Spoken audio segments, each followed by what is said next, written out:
Shopping cart catastrophe. On a Saturday night in March 2007, two friends left a house party in a suburb of Sydney, Australia. Liam and Isaac were both in their early 20s. It was after midnight, and they'd been drinking heavily. The walk home took them past a shopping center with a steep hill, leading down toward the residential streets below. Someone had left a shopping cart in the parking lot. To Liam and Isaac, drunk and looking for adventure, it looked like an opportunity. Liam climbed into the cart. Isaac positioned himself behind it at the top of the hill. Shopping carts are engineered for smooth floors and gentle slopes. They have small plastic wheels designed for grocery aisles, not stability at speed. They're built to carry food, not adult human beings. But these engineering limitations aren't obvious when you're intoxicated. At approximately 1:15 a.m., Isaac gave the cart a push and jumped on the back. They started rolling down the hill. The speed increased quickly. The cart picked up momentum, bouncing on the uneven pavement. About halfway down, the front wheels caught on a crack in the pavement. The cart stopped instantly. Physics took over, and Liam and Isaac were thrown forward. The cart flipped end over end. Metal bars and wheels and bodies tumbled down the remaining slope. Liam, who had been riding inside, hit his head on the pavement. His skull fractured on contact with the asphalt. Isaac was thrown clear with broken ribs and a fractured collarbone. Emergency services received a call at 1:22 a.m. from a resident who heard the crash. Paramedics arrived to find Isaac barely conscious on the side of the road, and Liam lying motionless with severe head trauma. Liam was pronounced dead at the scene. He never regained consciousness. Isaac was hospitalized and released days later, physically healed but carrying the weight of what happened. No criminal charges were filed. It was ruled an accidental death caused by intoxication and reckless behavior. The shopping center later installed barriers at the top of the hill. The confetti incident. On October 4th, 2008, a man in the United Kingdom was celebrating his 30th birthday with friends at a private party. His name has been kept private by British authorities, respecting his family's wishes. What we know is that he was excited about entering a new decade of life. He wanted to make an entrance people would remember.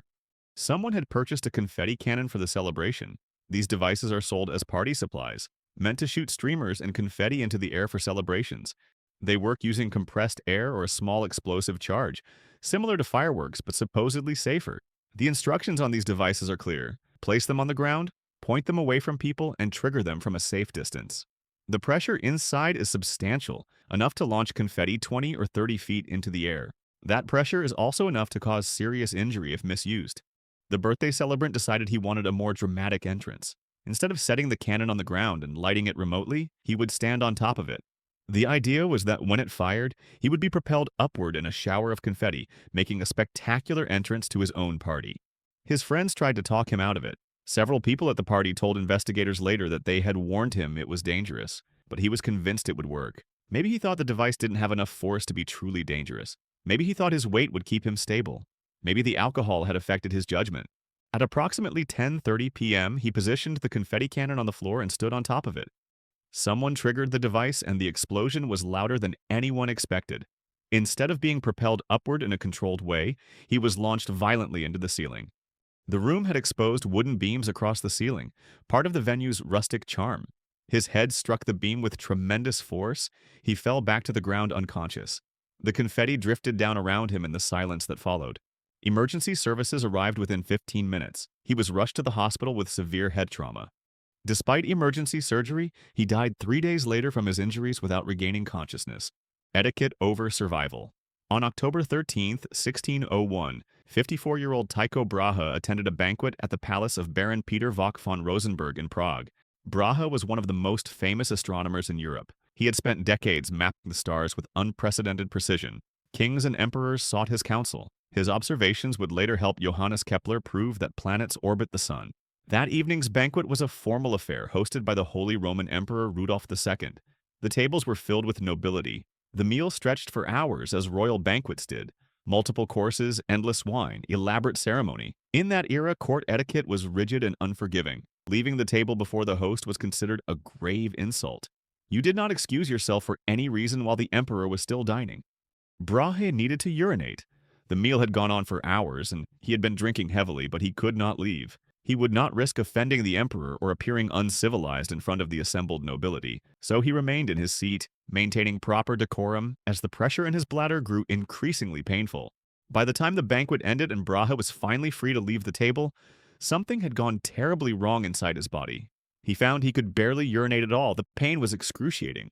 Over the next 11 days, Braha's condition deteriorated. He developed a fever, he experienced delirium and violent pain. Physicians of the time had no effective treatment. They could only watch as one of Europe's greatest minds slowly died from what we now understand was likely a ruptured bladder or severe urinary tract infection that spread to his kidneys. Braha died on October 24, 1601. Some historical accounts suggest he may have been poisoned with mercury, but modern analysis of his remains supports the bladder rupture theory.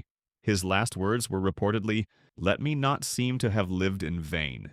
The dry ice disaster. On February 29, 2020, Ekaterina Didenko hosted a party at a bathhouse in Moscow to celebrate her 29th birthday. Ekaterina was a popular Instagram influencer with hundreds of thousands of followers. She documented her glamorous life online: fashion, travel, celebrations. This party was meant to be spectacular. The venue featured an indoor pool surrounded by a wooden deck. Ekaterina had invited about 20 guests. Among them was her husband, Valentin, and several close friends. The evening was warm despite Moscow's winter cold outside. Music played, people swam, drank, and celebrated. To create a dramatic effect for photos and videos, someone had suggested using dry ice. Dry ice is frozen carbon dioxide. When placed in water, it creates thick white fog that looks magical in photographs. You see it used in concerts, Halloween displays, and fancy restaurant presentations. It seemed perfect for an Instagram-worthy party moment. It can create an invisible death trap. What many people don't know is that dry ice is extremely dangerous in enclosed spaces. As it sublimates from solid to gas, it releases massive amounts of carbon dioxide. CO2 is heavier than air, so it sinks and displaces oxygen at ground level. In a confined space, especially one with a pool where the gas settles, it can create an invisible death trap. At approximately 1 a.m., several bags of dry ice were dumped directly into the pool. The effect was immediate and dramatic. Thick white fog billowed out across the water and deck, creating exactly the mystical atmosphere they wanted. The carbon dioxide was displacing the oxygen around the pool level. Guests closer to the water couldn't breathe. They weren't choking or gasping. They simply lost consciousness as their bodies were starved of oxygen without warning. Valentin, Ekaterina's husband, collapsed first. He fell into the pool unconscious. Friends tried to pull people out, but the CO2 levels were so high that rescuers were also affected. Those who tried to help fell unconscious themselves. Within minutes, 3 people were dead: Valentin Didenko, 32, and 2 other guests. Multiple others were hospitalized with severe carbon dioxide poisoning. Ekaterina survived. She had been further from the pool when the dry ice was added.